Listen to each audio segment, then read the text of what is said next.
अस्सलाम वालेकुम स्टूडेंट्स।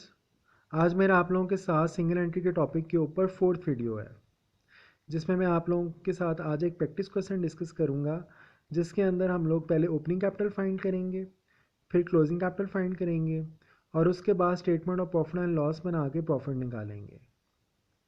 अब जो मैंने आप लोगों को नोट सेंड किए थे, उसके पेज नंबर 8 पे इलस्ट्रेशन 2 है। Kaiser keeps his book on single entry system from the following information. Prepare his profit and loss statement for the year ended on 30 June 2005. अब क्वेश्चन के अंदर उसने हमसे प्रॉफिट मांगा हुआ है 30 जून 2005 का। तो अब प्रॉफिट फाइंड करने के लिए सबसे पहले हमें ओपनिंग और क्लोजिंग कैपिटल चाहिए। अब यहाँ पे उसने हमें टू डाटाज दिए हुए हैं। फर्स्ट कॉलम में उसने हमें 1 जुलाई 2004 का डाटा दिया हुआ है और सेकंड कॉलम में उसने हमें 30 जून 2005 की इंफॉर्मेशन दी हुई है। अब ये जो फर्स्ट कॉलम है ये आपका ओपनिंग हो गया और जो सेकंड कॉलम है ये आपका क्लोजिंग हो गया। अब डाटा के अंदर देखें, उसने हमें कैश दिया हुआ है, ये एसेट है, बैंक ओवरड्राफ्ट लाइबिलिटी है, डेटर्स एसेट है, क्रेडिटर्स एसेट है, स्टॉक एसेट है, मशीनरी एसेट है, फर्नीचर एसेट है। अब जब हम लोग ओपनिंग और क्लोजिंग स्टेटमेंट ऑफ अफेयर्स बनाएंगे तो हम एसेट्स और लाइबिलिटीज़ को अलग अलग कर लेंगे और फिर हम लोग एसेट्स में से लाइबिलिटीज़ माइनस करके कैपिटल फाइंड करेंगे। अब उसके बाद उसने कहा हुआ है ही introduce fresh capital of ₹12,000 on 1 January 2005। अब ये देखें, जो उसने हमें जो फ्रेश कैपिटल दिया हुआ है ये statement of profit and loss में जाएगा। मैंने आपसे कहा था कि ड्राइंग्स और फ्रेश कैपिटल ये दो आइटम्स ऐसी हैं जो statement of profit and loss में जाती हैं। Provide 10% depreciation on machinery and furniture, और 10% हम लोगों ने डेप्रिसिएशन चार्ज करनी है मशीनरी और फर्नीचर पे। और एक चीज़ मैंने आपको इंट्रोडक्शन में और बताई थी कि जब भी किसी एसेट के ऊपर या किसी लाइबिलिटी के ऊपर कोई एडजस्टमेंट आएगी तो जितनी भी एडजस्टमेंट्स होंगी वो सारी की सारी क्लोजिंग के डाटा पे लगेंगी, ओपनिंग पे कभी कोई एडजस्टमेंट नहीं लगेगी। अब हम सॉल्व करते हैं क्वेश्चन को। अब सबसे पहले हम लोग ओपनिंग स्टेटमेंट ऑफ अफेयर बनाएंगे। जब हम लोगों ने ओपनिंग स्टेटमेंट ऑफ अफेयर बनानी है तो सबसे पहले हम लोगों ने बिज़नेस का नाम लिखना है। उसने यहाँ पे बिज़नेस का नाम कैसर लिखा हुआ है।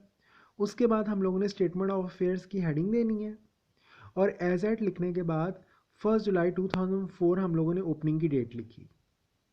अब लेफ़्ट साइड पे हमारे पास एसेट्स हैं और राइट साइड पे लाइबिलिटीज़ और कैपिटल हैं। अब देखिए क्वेश्चन के अंदर जब हम लोगों ने डाटा देखा था तो वहाँ पे डाटा के अंदर उसने हमें बैंक ओवरड्राफ्ट और क्रेडिटर्स, ये उसने हमें टू लाइबिलिटीज़ बताई हुई थी, बाकी उसने हमें 5 एसेट्स बताए हुए थे। तो ये जो आपके जो एसेट्स हैं जिस क्वेश्चन के अंदर जो आपको गिवन है, cash, debtor, stock, machinery, furniture, ये सारे मैंने एसेट साइड पे पुट कर लिए। उसके बाद जो बैंक ओवरड्राफ्ट है और क्रेडिटर्स है इसको मैंने लाइबिलिटी साइड पे पुट कर लिया। अब एसेट साइड का टोटल किया, वो 50,300 है। जो एसेट साइड का टोटल है वही टोटल लाइबिलिटीज़ और कैपिटल के नीचे भी पुट होगा, क्योंकि दोनों साइड्स हमेशा इक्वल होती हैं। अब एसेट साइड का टोटल किया, वही टोटल मैंने दूसरी साइड पे भी मेंशन कर दिया। अब एसेट्स में से लाइबिलिटीज़ को लेस किया, 1500 और 14,000 माइनस किया, तो हमारे पास 34,800 आ गया। ठीक है, एसेट साइड का टोटल हमारे पास 50,300 है, इसमें से 1500 और 14,000 की लाइबिलिटीज़ माइनस की तो 34,800 हमारे पास ओपनिंग कैपिटल है और ये बैलेंसिंग फिगर है। इसके बाद हम लोगों ने क्लोजिंग स्टेटमेंट ऑफ अफेयर बनानी है। जब हम लोगों ने क्लोजिंग स्टेटमेंट ऑफ अफेयर बनानी है तो सेम उसी तरह हम लोग cash, debtor, stock, machinery, furniture, इन पांचों आइटम्स को हम लोग एसेट साइड पे पुट करेंगे। लेकिन हम लोगों ने क्वेश्चन के अंदर एक एडजस्टमेंट देखी थी, उसने हमें ये कहा था कि 10% डेप्रिसिएशन चार्ज करनी है मशीनरी और फर्नीचर पे। अब क्वेश्चन में मशीनरी कितना दिया हुआ है, 12,000 का, फर्नीचर दिया हुआ है 8,000 का। तो जब हम क्लोजिंग के डाटा में इन दोनों को पुट करेंगे तो मशीनरी था 12,000 का, इसका 10% किया, 1200 आ गया।